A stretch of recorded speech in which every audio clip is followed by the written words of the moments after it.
परवरिश।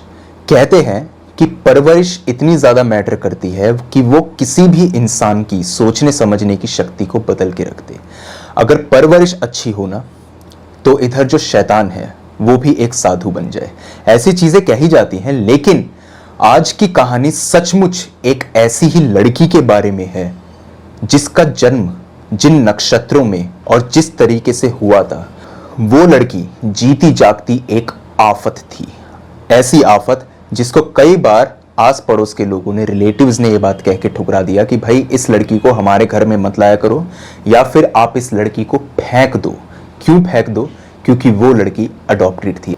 उसके माँ बाप ने उसे कभी नहीं छोड़ा, लेकिन जिंदगी ने एक ऐसा मोड़ लिया जब उस लड़की के माँ बाप और उसकी जिंदगी पूरी तरह से पलट गई। तो क्या है पूरा मामला, ये डिटेल में मैं आपको बता देता हूँ। तो ये कहानी है आदिति नाम की एक लड़की की। आदिति जो कि 28 साल की थी और इधर दिल्ली के पास में कहीं वो रहा करती थी। सब कुछ उसकी जिंदगी में ठीक चल रहा था, ऊपर से देखा जाए तो सब कुछ सही था। पढ़ाई में अच्छी थी, कॉलेज में भी उस लड़की ने ऑलमोस्ट टॉप किया था और इधर अच्छी खासी वो जॉब कर रही थी। लेकिन उस लड़की के साथ दिक्कत क्या थी ना, कि जब वो लड़की अपने माँ बाप के पास में आई थी, शुरुआत से ही कुछ यहाँ पर 2-3 दिन की रही होगी वो, जब उसको यहाँ पर मंदिर की सीढ़ियों से उठाया गया था, तब से ही उस लड़की के आसपास सिर्फ आफत मंडराती थी। और आफत ऐसी नहीं कि कोई बुरी नजर लग गई हो या वो लड़की बीमार पड़ गई हो, नहीं। वो लड़की यहाँ पर बचपन में सपने देखते देखते बहुत ज्यादा डर जाती। बचपन में तो बता नहीं पाती थी, तो घर परिवार वालों ने काफी दवाइयां वगैरह उसकी चलवाई, उससे वो लड़की ठीक नहीं हुई। पंडितों पर जब दिखाया गया तो उन्होंने कहा कि इसके ऊपर आत्माओं का साया है। ये लड़की ना चाहते हुए भी ऐसी आत्माओं से संपर्क कर पा रही है जो इससे सिर्फ जुड़े रहना चाहती है। अब उसके पीछे का रीजन क्या है वो कोई नहीं जानता था, लेकिन ये बात जरूर थी कि ये लड़की अगर आपके पास में रही तो एक दिन ये आपकी मौत का कारण बनेगी। ये उस पंडित ने भविष्यवाणी कर दी और उसने यह कहा कि जितनी जल्दी हो सकता है इस लड़की से छुटकारा पाओ, वापस इसे मंदिर की सीढ़ियों पे या किसी अनाथालय में छोड़ाओ, ये लड़की आपके लिए सही नहीं है। वो जो उसके पेरेंट्स थे उनको कभी कोई संतान हुई नहीं थी, इसीलिए उन्होंने उस लड़की को अडॉप्ट किया था। और मंदिर के बाहर एक 2 दिन का बच्चा पड़ा हुआ मिल जाए तो किसी का दिल कैसे नहीं पसीजेगा। उन्होंने कहा कुछ भी हो जाए, बच्ची हमारी है, हम इसकी पूरी रक्षा करेंगे। पूजा पाठ में जब उसको बिठाया जाता था, जब वो 2-3 साल की हो गई, जब उसको पूजा पाठ के लिए बिठाया जाता, वो उठ करके चली जाती। यहाँ पर घर में वो चीखना चिल्लाना शुरू कर देती, मूर्तियों को तोड़ने की वो कोशिश करती और कई बार जो इधर पूजा की सामग्री होती थी उसको खंडित कर दिया करती थी। घर वाले इस चीज से परेशान थे। वो ये कहती थी कि जब मैं इधर बैठती हूं तो मेरे सर में दर्द होता है और मुझे ऐसा लगता है कि मानो मेरे सर में कोई हथौड़ा मार रहा है। वो लड़की पूजा पाठ में बैठती नहीं थी। घर वाले क्या बोले कि तेरे ऊपर किसी भूत प्रेत का साया है जिसके बारे में हमें पता नहीं। बहुत पंडितों पर दिखा दिया, किसी ने ताबीज पहना दिया, किसी ने अंगूठी पहना दी, किसी ने सिर्फ लूट लिया, किसी ने यहाँ पे लाल पत्थर, किसी ने पीला काला, सब कुछ दे दिया। वो लड़की ठीक नहीं होती थी। कुछ वक्त के बाद में वो लड़की जो थी इन सब चीजों की यूज टू हो गई। उसने कहा चलो जो भी है देखा जाएगा, जो होता है देखा जाए, लेकिन मैं अब अपने माँ बाप को ज्यादा परेशान नहीं करूंगी। 10 साल की जब वो हुई तब उसे एक अजीब किस्म का सपना आने लगा। उसे एक औरत की आवाज आती, दिखती नहीं थी वो औरत, उस औरत की आवाज आती। एक घर था, जो घर यहाँ पे धुंधला धुंधला सा उसको दिखता था। घर कहूं या झोपड़ी समझ लीजिए। उसमें वो औरत मौजूद थी और वो ये कहती थी, बेटा मेरे पास नहीं आएगी, एक बार मेरे पास आ जा, मुझसे बस एक बार आके मिल ले, मैं बस तेरे को गले लगाना चाहती हूँ। ये वो औरत हर बार बोला करती थी। उसने अपने पेरेंट्स को एक बार दुखी होकर के इसके बारे में बता ही दिया। पेरेंट्स ने उसको किसी एक बड़े साधु वगैरह पे दिखाया जो काफी जाना माना साधु था और कहा जाता था कि 104 साल का है। उसके पास दिखाया गया। उसने उस लड़की के सर पे एक पट्टा बांधा और कहा कि ये जो व्हाइट कलर की जो डोरी है ये 1 हफ्ते तक इसके सर से खुलनी नहीं चाहिए और ये बहुत बार इसको उतारने की कोशिश करेगी। तो कई बार उसके ऊपर बांधा गया, वो बार बार चिल्लाती थी, लेकिन वो लड़की जानती थी कि ये मेरा इलाज वगैरह हो रहा है। 1 हफ्ते बाद जब उसको उतारा गया, उसने बस ये कहा कि इस लड़की को महामृत्युंजय मंत्र का पाठ वगैरह करना है और थोड़ी बहुत और बातें बताई और कहा ये लड़की ठीक है। उसके बाद से उसको कभी कोई सपना नहीं आया। लेकिन एक चीज उसके मन में घर करके बैठी थी कि आखिर बचपन से मेरे साथ ये दिक्कतें हो क्यों रही हैं, मैंने किसी का क्या बिगाड़ा है। उन लोगों ने अपने रिश्तेदारों से, सब लोगों से नाते काट दिए थे, क्योंकि उनके पास में रहते तो खामा खा वो लोग कोई ना कोई बात छेड़ ही देते और लड़की के सामने शायद सच आ जाता। सपने तो उसे आने बंद हो गए, लेकिन अब दिक्कतें उसके परिवार के ऊपर मंडराने लगी। उसकी माँ जो थी वो अजीब तरीके से हरकतें करती। कई बार वो पानी को देख करके बस उसमें छम छम करके हाथ मारती रहती और कभी कभी उबलता हुआ पानी जो होता उसको अपने मुंह पे डाल लेती और ये कहती कि ये हमारी है, ये हमारे साथ ही जाएगी और अगर इसको किसी ने रोकने की कोशिश करी या हमारे बीच में कोई आया तो वो मौत के घाट उतरेगा। बस अभी तुम्हें समझाया गया है, जितनी जल्दी हो सके इस लड़की से दूर हो जाओ। ये बात कौन बोल रहा था किसी को नहीं पता। वो लड़की बहुत दुखी हो गई, उसको समझ नहीं आ रहा था वो किसके पास में जाए। धीरे धीरे करके वो बड़ी होती चली गई, उम्र उसकी कुछ 27-28 साल की हो गई और घर परिवार वालों ने और भी बहुत सारे टोने टोटके यहाँ पे करे ताकि इस चीज से उनको निजात मिल सके। थोड़ी बहुत उनको राहत मिली भी। एक बार तो उस लड़की का छोटा भाई था, यानी कि उसके पेरेंट्स की जो सगी औलाद थी, जो यहाँ पे कुछ 19 साल का था वो लड़का, उसको उस लड़की ने इतना मारा कि उसकी जो टांग थी वो उसने तोड़ दी बिना किसी बात के। वो अपने कमरे में बैठा था, कॉलेज का वो अपना काम कर रहा था, आई और इतनी तेज उस लड़के के पैरों पे उसने लठ मारने शुरू कर दिए कि उस लड़के की टांग टूट गई। घर वाले इस चीज को देखकर बहुत हैरान, और इस बार उस लड़की ने ये कहा, कितने ही ताबीज पहना लो, चाहे तुम कुछ भी कर लो, ये हमारे साथ जाएगी क्योंकि ये हमसे उत्पन्न हुई है, यानी कि ये हमारी देन है, तो हम इसको वापस लेने आए हैं और ये हमारे साथ जाएगी। घर वाले यहाँ पर दोबारा से किसी बाबा वगैरह पे गए, वो जो पुराने वाले थे वो तो मर चुके थे। उन्होंने यहाँ पे कहा उस लड़की को देखते ही कि बेटा तुम बाहर जाओ। वो लड़की बाहर चली गई, लेकिन वो सब कुछ सुन रही थी। वो कमरे के बाहर गई, चुपचाप खड़ी हो गई। उन बाबा ने ये कहा कि ये लड़की जो है इसका जन्म आम तरीके से नहीं हुआ। उसके जो नखून थे ना वो काले पड़ने शुरू हो गए थे, कह भी सकते हैं कि सड़ने भी शुरू हो गए थे, और उसके अंदर से अलग किस्म की बदबू आती थी उसके जिस्म से। उसने कभी कुछ उल्टा सीधा नहीं खाया था, कोई प्रॉब्लम भी नहीं थी उसको, डॉक्टर्स पे भी ले गए थे वो लोग। यहां पर उसने ये कहा कि ये लड़की काले जादू से पैदा हुई है। इसकी जो मां, उसने यहां पर इस लड़की को पाने के लिए काफी सारे हथकंडे अपनाए होंगे। वो भगवान के द्वार पे भी गई होगी, वो शैतान के द्वार पे भी गई होगी, और उसने इसको काले जादू की मदद से पैदा किया है। अब वो किस तरीके से किया है ये तो मैं नहीं कह सकता, लेकिन ये लड़की आम नहीं है। भलाई इसी में होगी कि इस लड़की से आप दूर चले जाएं। अब ये बड़ी हो चुकी है, ये अपना ख्याल खुद रख पाएगी, आप इससे दूर चले जाएं। यहाँ पर आदिति ने सारी कॉन्वर्जेशन सुन ली थी, उसको तो मालूम भी नहीं था कि वो अडॉप्टेड है। घर वालों ने यहाँ पे और बात बताई कि हम इसको फलाने मंदिर से लेकर आए थे, ये सब कुछ है। आदिति उसी दिन उस मंदिर पे चली गई और वहां पर जाकर के उसने काफी पूछताछ करी कि आज से कुछ 27-28 साल पहले कोई बच्चा यहाँ पर छोड़ दिया था क्या किसी ने। उन्होंने कहा ऐसे बच्चों को तो बहुत छोड़ के लोग चले जाते हैं, मंदिर के द्वार पे छोड़ के चले जाते हैं, हमें कुछ नहीं पता। लेकिन वहां पर एक लोकल आदमी था जो इन सब चीजों की एक डायरी मेंटेन किया करता था। उसने कहा हाँ, मैंने एक बच्ची को देखा था, सुबह न जाने कौन दो लोग आए और उसको उठा करके चले गए। उसने कहा वो दो लोग जो थे, अगर मैं उनकी तस्वीर आपको दिखाऊंगी तो क्या आप उन्हें पहचान पाएंगे। उसने कहा बात तो बहुत पुरानी है, लेकिन हाँ सुबह कुछ 6:30 बजे के आसपास की वो बात थी, और अगर मुझे उनकी फोटो उस वक्त की मिल जाए तो मैं पहचान पाऊंगा। उसने अपने पेरेंट्स की 28 साल पुरानी फोटो दिखाई तो उस आदमी को थोड़ा बहुत अंदाजा हुआ, याद उसको भी ढंग से नहीं था। उसने कहा शायद यही लोग थे, मुझे ठीक से अब याद है नहीं। आदिति मान चुकी थी कि वो अडॉप्टेड है। उसने ये कहा कि इस लड़की को जो छोड़ने आया था उसके बारे में तुम्हें कुछ पता है कि कौन छोड़ने आया था। इतने में उस आदमी ने ये बात बोली, उस शख्स के बारे में कोई भी पूछताछ मत करो। वो शख्स जिस परिवार से जुड़ा हुआ है उस परिवार से कोई भी जुड़ना नहीं चाहता। तुम जैसे आई हो वैसे चली जाओ, बस मैं तुम्हें इतना बता सकता था। आदित्य को बहुत घबराहट हुई ये बात सुन के कि आखिर ये शख्स उस इंसान के बारे में क्यों नहीं बता रहा, क्योंकि वो जानता था उस इंसान को जो यहाँ पे बच्चा छोड़ करके गया था। आदित्य ने बहुत उससे पूछा, पैसे वैसे भी खिलाए उसको। फाइनली उसने बता दिया कि यहाँ से 3 गली दूर एक आदमी जो था वो इस बच्ची को छोड़ने गया था। वहां पर वो 3 गली दूर गई, उस आदमी के बारे में उसने पता किया। मालूम चला कि वो आदमी 16 साल पहले मर चुका है। शराब वगैरह का नशा वो बहुत करता था और इसके चलते वो मर गया। उसके बारे में और पता किया गया तो पता चला कि उसकी बहन का घर है यहां पर, एक गली दूर एक उसकी बहन का घर है जो पहले आज से कुछ 28-29 साल पहले मर चुकी है।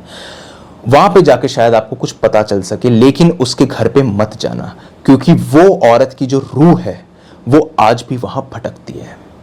इतनी बड़ी बात आदिति को एक दिन के अंदर अंदर मालूम चली। अब उसे समझ नहीं आ रहा था कि वो उस घर में जाए या ना जाए, लेकिन फिर भी वो अपने बारे में पता करना चाहती थी कि आखिर वो किसकी संतान है, किसकी औलाद है। वो घर बस भिड़ा हुआ था, उसके जो दरवाजे थे उस पर दीमक वगैरह लगी हुई थी। जब वो उस घर में जा रही थी तो आस पड़ोस के लोग देख भी रहे थे कि आखिर ये लड़की, अनजान लड़की जा क्यों रही है, लेकिन किसी ने उसको रोका नहीं। रोक पहले दिया था लेकिन वो मानी नहीं थी। अंदर वो गई। अंदर पूरा घर जो था वो सुनसान पड़ा हुआ था, कुछ नहीं था।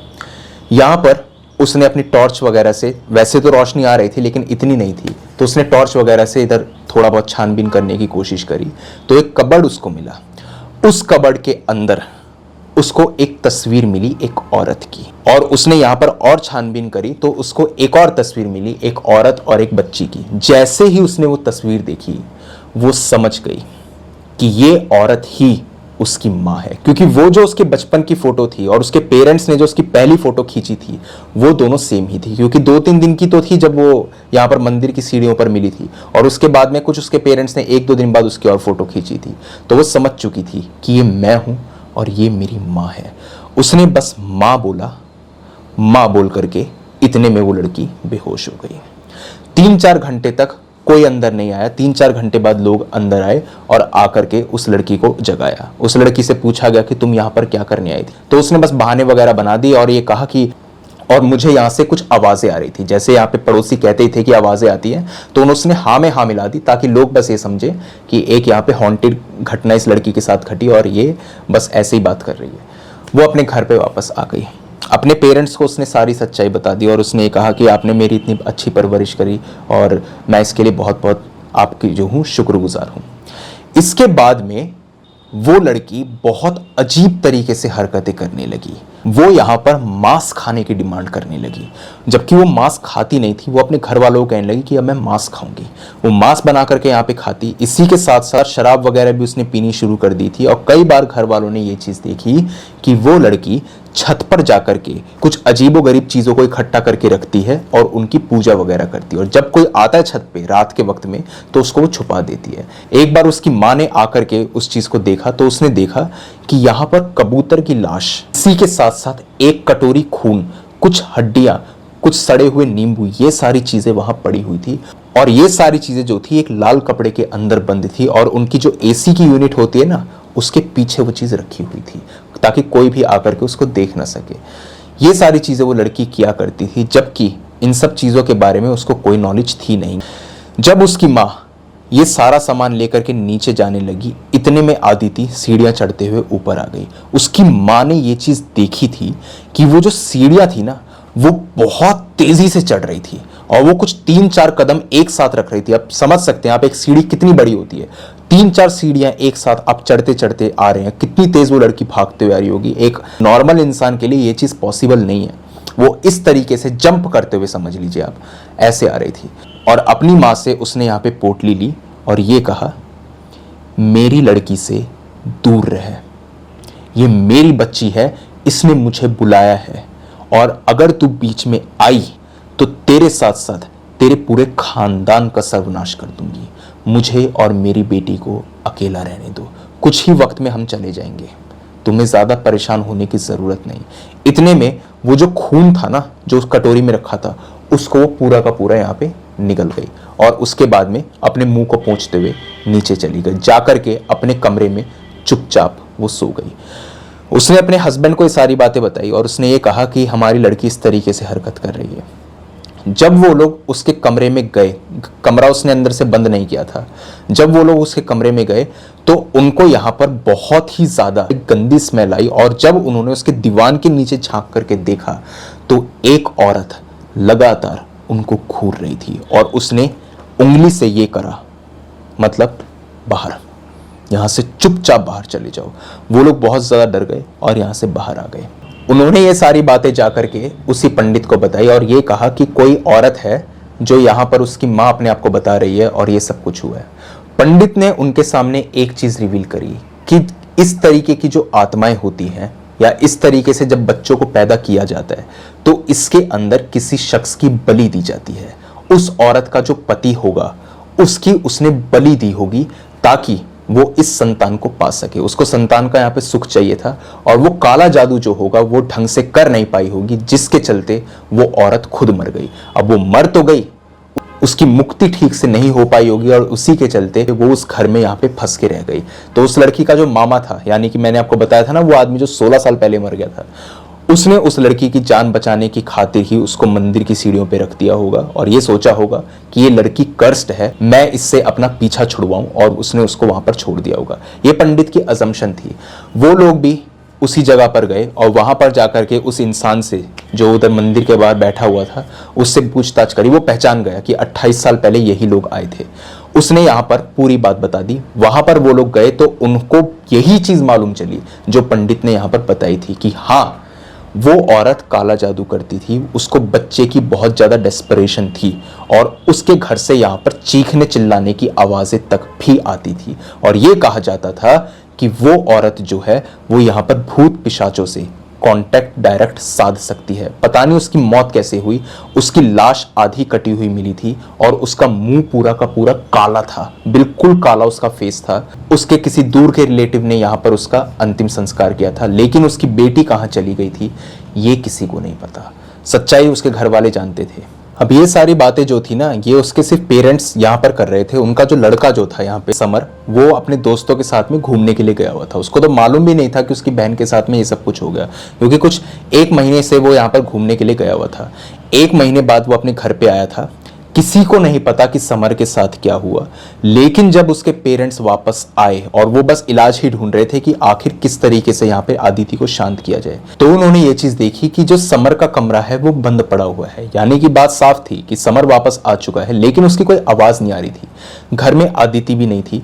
उस कमरे को जब खटखटाया गया तो अंदर से समर की आवाज आई, जैसे कि वो चिल्लाने की कोशिश कर रहा हो, लेकिन उसको किसी ने बांध के रखा गया हो। उस दरवाजे को तोड़ा गया और जब वहां पर वो लोग अंदर गए तो उन्होंने ये चीज देखी कि समर को यहाँ पे उसने रस्सियों से बांध रखा है। इसी के साथ साथ जो उसका हाथ है उसको यहाँ से काट रखा है और काटने के बाद में और उसके ऊपर नींबू छिड़क रखा है, जख्म के ऊपर नींबू छिड़क रखा है। और आदिति कुछ यहाँ पे बड़बड़ा रही है, बहुत ही तेज वो चिल्ला रही है यहाँ पे और समर के ऊपर थूक रही है। ये सब कुछ वो कर रही है। उसके हाथ में चाकू था जो वो समर की गर्दन में गोदने वाली थी। इतने में ही घर वाले चिल्लाए और उन्होंने इधर आदिति को पकड़ा, यानी कि वो उसकी वहां पर बलि दे रही थी। आदिति को यहाँ पर बांध दिया गया। किसी भी तरीके से उसका यहाँ पे एक्सॉर्सिज्म करना था।